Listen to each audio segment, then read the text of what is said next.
အားလုံးပဲမင်္ဂလာပါဆင်မတင်မှာတော့ Grade 10 Mathematics Chapter 9 Circuit ခန်းက Example 1 ဖြစ်ပါတယ် Example 1 In the given figure O is the center of the circuit Arch PQ equal to Arch QR equal to Arch RS find PR ဒါဆိုရင်ပုံမှာပေးထားတယ် O ဟာ is the center ဆက်ဝိုင်းတစ်ခုရဲ့ဗဟိုဖြစ်တယ် O ဘိုရှိတဲ့ဆက်ဝိုင်းတွေမှာArch PQ အဝန်းပိုင်း PQ ရဲ့အဝန်းပိုင်း QR ရဲ့အဝန်းပိုင်း RS ကညီတယ်။ဒါဆိုရင်စမတို့ရှာပြရမှာတော့ find PR ကိုရှာပြရမယ်။ဒါဆို given ရေးမယ် given ကတော့ in circle O အပူကြီးဆက်ဝိုင်းမှာ Arch PR equal to Arch QR equal to Arch RS အဝန်းပိုင်းလေးတွေအဝန်းပိုင်း PQ အဝန်းပိုင်း QR အဝန်းပိုင်း RS တွေ find PR ကိုရှာပြရမယ်။ဒါဆိုရင်စမတို့ပုံမှာကြည့်မယ်ပုံမှာကြည့်အခါမှာအဝန်းပိုင်း PQ เนาะအဝန်းပိုင်း QR အဝန်းပိုင်း RS အဝန်းပိုင်း PQ ကနေခန့်ဆောင်ထားတဲ့တောင်းရှိတာဆိုတော့ခန့်ဆောင်ထားတဲ့တောင်းလေးရှိတယ်အဝန်းပိုင်း PQ ခန့်ဆောင်ထားတဲ့တောင်းလေးဒီ angle BOQ လေးဒီဘာတောင်းလဲဆိုရင်မိုးခန့်ဆောင်တောင်းเนาะမိုးမှာခန့်ဆောင်ထားတဲ့တောင်း angle QI လည်းပဲမိုးခန့်ဆောင်တောင်း angle RS လည်းမိုးခန့်ဆောင်တောင်းဒါဆိုရင်ပေးထားချက်ရအဝန်းပိုင်း PQ အဝန်းပိုင်း QR အဝန်းပိုင်း RS သုံးခုလုံးကိုတူညီတဲ့ကြောင့်အဝန်းပိုင်းတူရင်အဝန်းပိုင်းကိုခန့်ဆောင်ထားတော့မိုးခန့်ဆောင်တော့များလည်းတူညီတယ်။ဒါကြောင့် angle POQ angle QR equal to angle ROS ဒီရဲ့ဘာရလဲဆိုရင်တော့ theorem ဒီရနော်ဒီပုံမှာကြည့်ရကမှာပုံမှာဒေါင်းမှန်တင်တာလေးပါတယ်။ကဲဒေါင်းမှန်တင်တာလေးပါတယ်ဆိုတော့ angle POQ angle QR နဲ့ angle RS တောက်3လောက်ပေါင်းချင်းဒီဘယ်လောက်ရှိလဲဆိုရင်90 degree ။ဒါကြောင့် angle POQ plus angle QOR plus angle RS equal to 90 degree ။အဲ့အနေပြီးစမတော့တောင်းချင်းစီရဲ့တန်ဖိုးရှာမယ် angle POQ angle QOR angle RS တူရဲ့အတွက်ကြောင့်မို့သူတို့ရဲ့တောင်း3လောက်ပေါင်းချင်း90 degree ကိုတူညီတဲ့တောင်းတူရဲ့အတွက်ကြောင့်3နဲ့စားတဲ့အခါမှာ90ကို3နဲ့စားလိုက်မယ်90ကို3နဲ့စားတော့အဖြေပြရမယ်30 degree ဒီစမတို့လိုချင်တဲ့အပိုင်းက PRနော် PR ပုံမှန်ကြည့်မယ်ဆိုရင် PR ဒီ၄ကျိုး PR ၄ကျိုး PR ကိုလိုချင်တဲ့ကြောင့်၄ကျိုး PR ပါနေတဲ့အပိုင်းဖြစ်တဲ့ triangle POR เนาะ triangle POR နေပြီးစမတို့က angle POR ရဲ့တောင်းလေးရှာမယ် angle POR ကိုရဖို့အတွက် angle POQ နဲ့ angle QR ပေါင်းချင်းဒီဘယ်လောက်လဲ60 degree ရှိတယ်ပြီးရင် OP OR ဒီကလည်းအချင်းဝက် OP ရဲ့ OR ရဲ့အချင်းဝက်ဖြစ်တဲ့ကြောင့်မို့နှစ်နားညီရင်နှစ်တောင်းညီတယ်ဒါကြောင့် angle P equal to angle R ဘာကြောင့်လဲဆိုရင် OR equal to OPD radius ဖြစ်လို့ဒါဆိုရင် angle P angle R အတွက်ကိုရှာမယ်ဒီ triangle POQ မှာပဲ angle P equal to angle R equal to 3ကန်ရဲ့အတွင်းနောက်သုံးခုပေါင်းခြင်းက180 degree 180 degree တွေက angle POR ရဲ့တန်ဖိုး60 degree ကိုနှုတ်မယ်နှုတ်ပြီးဒေါင်း P ရဲ့ဒေါင်း R နှစ်တောင်းရှာမှာဖြစ်တဲ့ကြောင့်အဲ့နှစ်တောင်းအရေးအတွက်နည်းနည်းဘယ်လိုလဲစားမယ်စားတဲ့အခါ180 degree ရဲ့60နှုတ်ရင်120 degree 120 degree 2နဲ့ဆိုင်ပြောရမယ်60 degree ဒါဆိုရင် angle P က60 degree angle R လည်း60 degree angle POR လည်း60 degree ဒီတောင်းသုံးခုလုံးဒီ60 degree ရှိတဲ့အတွက်ကြောင့်လို့ triangle POR ဒီ is equilateral 3နားညီ3ပြန်ဖြစ်တယ်3နားညီ3ပြန်ဖြစ်တော့အနားလေးညီသွားပြီဒါကြောင့်အနား3နားညီသွားပြီ PR equal to ORနော် PR နဲ့ OR နဲ့ညီမယ် OP လည်းညီမယ်မာစမလို့လိုချင်တာ PR အနားဖြစ်တဲ့ကြောင့် PR ဒီ equal to OR ဒီ OS နဲ့ညီတယ် OR equal to OS OR equal to OS ဒီ radius အချင်းဝက်တွေဖြစ်တဲ့ကြောင့်လို့ OS က3 cm ဆိုရင် OR လည်း3 cm ဒါကြောင့်လို့ PR ဒီဘာနဲ့ညီလဲဆိုရင် OS နဲ့ညီသွားပြီးတော့ PR equal to OS equal to 3 cm စမတို့လိုချင်တဲ့ PR တက်ဖို့ဖြစ်ရပါပြီExample 2 In circle O find the value of alpha beta and theta Example 2 O ကြီးစဝိုင်းထဲမှာ find the value of alpha beta နဲ့ theta တန်ဖိုးကိုရှာပေးပါ ကဲနံပါတ် A မှာကြည့်မယ်နံပါတ် A မှာစမလို့ရှာပေးရမှာကပုံမှာ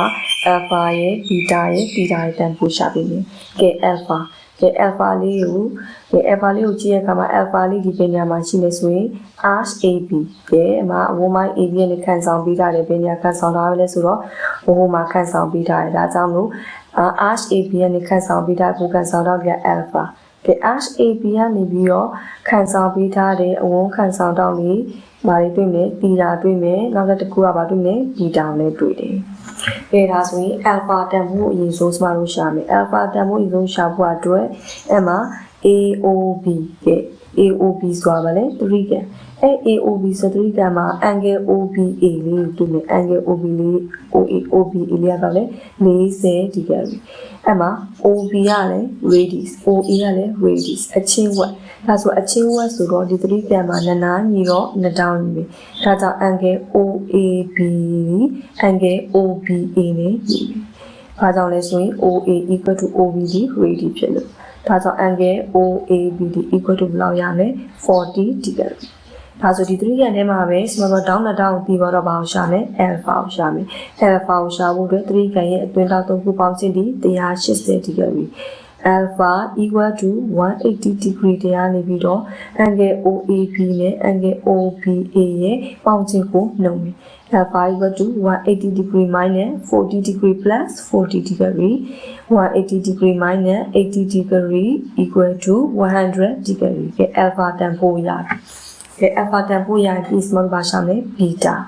ကဲ theorem 1မှာ small တို့နော် same up တစ်ခုတည်းနေခန်းဆောင်ပြီးသားတော့ဘိုခန်းဆောင်တော့ဒီအဝန်းခန်းဆောင်တော့ရဲ့နှစ်ဆဒါဆိုရင်အဝန်းခန်းဆောင်တော့ဒီဘိုခန်းဆောင်တဲ့ဘယ်လောက်ရှိလဲတဝက်ဒါဆို beta ဒီ equal to 1/2 alpha နော်ဒီနေရာဖြစ် subtended by RAB နော်အဝန်းပိုင်း AB နဲ့ခန်းဆောင်ထားတာဖြစ်လို့ဒါဆို beta ဒီ equal to 1/2 into alpha နဲ့မှာဘယ်လောက်တွေ့မလဲ100 degree 1/2 ရဲ့100 degree ကိုစမတို့ကျင်လိုက်တဲ့အခါမှာဘယ်လောက်ရမလဲဆို equal to 50 degree ဟုတ်ပြီးရင် theta equal to beta theta နဲ့ beta လည်းတူညီနေဘာကြောင့်လဲဆိုတော့ subtended by RAB အဝန်းပိုင်း AB ကနေခန်းဆောင်ထားတာဖြစ်လို့ဒါကြောင့် theta equal to 50 degreeကဲနံပါတ် B ကဲနံပါတ် B မှာစမလို့ရှာပေးရမှာတော့ beta ရဲ့ alpha ရဲ့ကဲ beta ရဲ့ alpha ရဲ့ရှာပေးရမယ်ကဲအမှာစမလို့ကြည့်လိုက်မယ် RACB ကဲ RACB ရဲ့နေခန်းဆောင်ပေးထားတယ်မှာတော့ဒီနေရာပြ RACB ဒီ major up မှာခန်းဆောင်ပေးထားတယ်ဘိုခန်းဆောင်တော့ဒီဘယ်လောက်လဲ200 degree ဒါဆိုရင်theorem 1ရဘိုခန်းဆောင်တော့ဒီအဝန်းခန်းဆောင်တော့ရဲ့နှစ်ဆအဝန်းခန်းဆောင်တော့ RACB နဲ့ခန်းဆောင်ပြီးတော့အဝန်းခန်းဆောင်တော့ဒီ beta ဒါဆို beta ဒီဘိုခန်းဆောင်တော့ရဲ့ဘယ်လောက်လဲတဝက်ဒါကြောင့် beta equal to 1/2 to 200 degree subtended by RACB အဝန်းပိုင်း ACB နဲ့ခန်းဆောင်ထားတဲ့တောင်ဖြစ်တယ် beta equal to 1/2 နဲ့200 degree ကိုမြောက်လိုက်တော့ပါမယ်100 degreeကဲပြီး ACBD ဒီ cyclic quadratic ဖြစ်တဲ့အကြောင်းမလို့နော် cyclic quadratic ဖြစ်ရင်သူ့ရဲ့အတွင်းမျက်နှာချင်းစာပေါင်းခြင်းဒီ180 degree ရှိတယ်ဒါကြောင့် alpha plus beta equal to 180 degree ဘာကြောင့်လဲဆိုရင် opposite angles of cyclic quadratic ACBD ဟော someone just to get ABC မျက်နှာချင်းစာဖြစ်လို့ဒီမှာစမတော့alpha တန်ဖိုးရှာမယ် alpha တန်ဖိုးလို့ကျွန်တော် beta တွားပြီးတော့နှုတ်မယ် alpha equal to 180 degree minus beta တန်ဖိုး100 degree ကိုလုပ်လိုက်တော့ alpha equal to ဘာရမလဲ80 degree ကိုရမယ်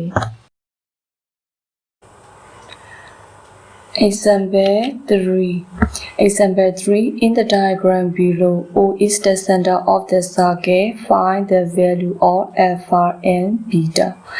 ကဲဒါဆိုရင် example 3နဲ့ပဲ image မှာလို့ရှာပြရမှာတော့ alpha တန်ဖိုးနဲ့ beta တန်ဖိုးကဲ alpha ကိုတန်ဖိုးရှောက်တဲ့ alpha ကိုကြည့်မယ် alpha ဒီ arc ABC အဝန်းပိုင်း ABC နဲ့ခန်းဆောင်ပေးထားတဲ့အဝန်းခန်းဆောင်တော့ကဲပြီးရင် arc ABC ကနေခန်းဆောင်ပေးထားတဲ့ဘိုးခန်းဆောင်တော့ဒီဘယ်လောက်လဲဆိုတော့140 degree ရှိတယ်က နော်140 degree ရှိတယ်ဒါကြောင့်မလို့စမတို့ရှိမှာတည်ထားတဲ့နော် theorem 1အရာစိန်အတစ်ခုတည်းနဲ့ခန်းဆောင်ပေးထားတော့ဘိုခန်းဆောင်တော့ဒီဝန်ခန်းဆောင်တော့ရဲ့နစဝန်ခန်းဆောင်တော့ဒီဘိုခန်းဆောင်တော့ရဲ့တဝက်ဒါကြောင့်မလို့ alpha ဒီ equal to 1/2 angle AOC ဘိုခန်းဆောင်တော့ရဲ့တဝက်ရှိပါမယ် subtended by arc ABC အဝန်း by ABC ကနေခန်းဆောင်ထားတယ်ဒါကြောင့် alpha equal to 1/2 into 140 degree d equal to 70 degree ရပါမယ်ကဲပြီးစမတို့ကဘီတာကိုရှာမယ်ဘီတာကိုရှာဖို့အတွက်ကဒီမှာ alpha နဲ့မျက်နှာချင်းဆိုင်ရှိနေတဲ့ဒေါင်းလေးဒီ down B အဲ့ဒါဆိုရင် angle B plus alpha ဒီ equal to 180 degree ဘာကြောင့် 180 degree ရလဲဆိုရင် ABCD ဒီ cyclic quadrilateral ဖြစ်တယ်ဒါကြောင့်မလို့ opposite angle of cyclic quadrilateral ABCD ကဲဒီကနေစမတို့ down B ကိုရှာမယ် down B equal to 180 degree minus alpha တန်ဖိုး70 degree လုပ်လိုက်တော့ B down B တန်ဖိုးပါမယ်ဆိုရင်110 degreeကဲပုံမှာကြည့်မယ်ပုံမှာပြီးကြည့်တဲ့အခါမှာ arc AB အဝန်းပိုင်း AB ရဲ့အဝန်းပိုင်း BC လေးကညီ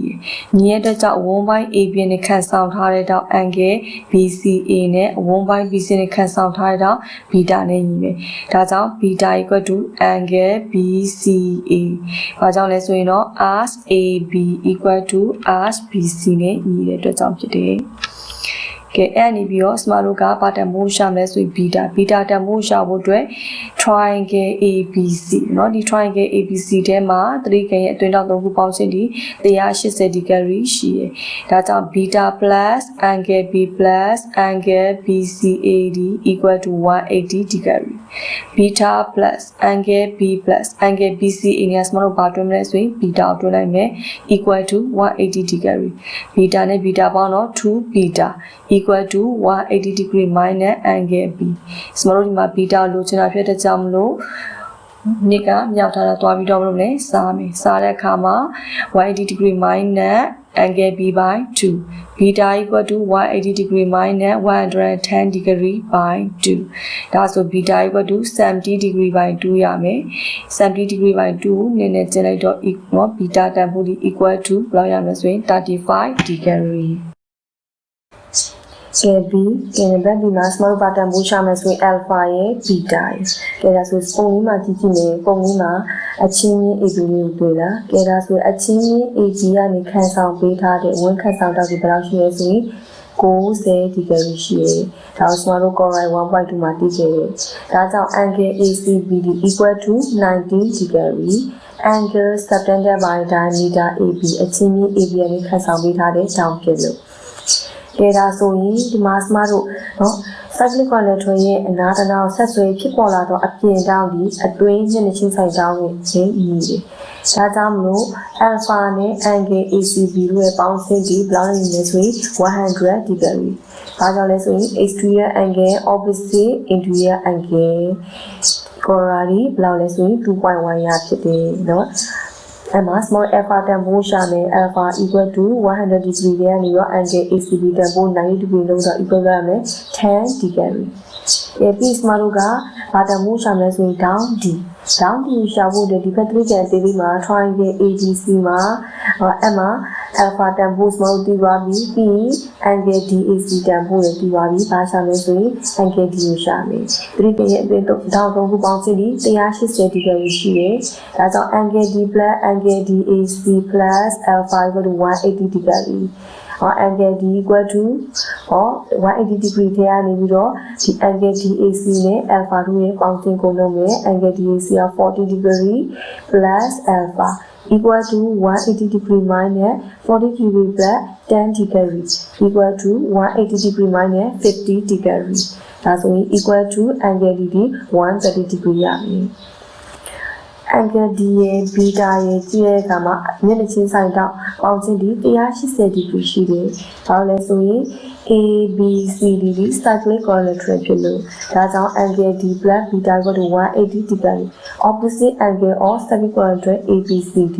beta equal to 180 degree တဲ့ angle D တောင်ပို့နှုံးမယ်180 degree minus 130 degree ဒါဆိုစမလို့လိုချင်တဲ့ beta တန်ဖို့50 degree ရမယ်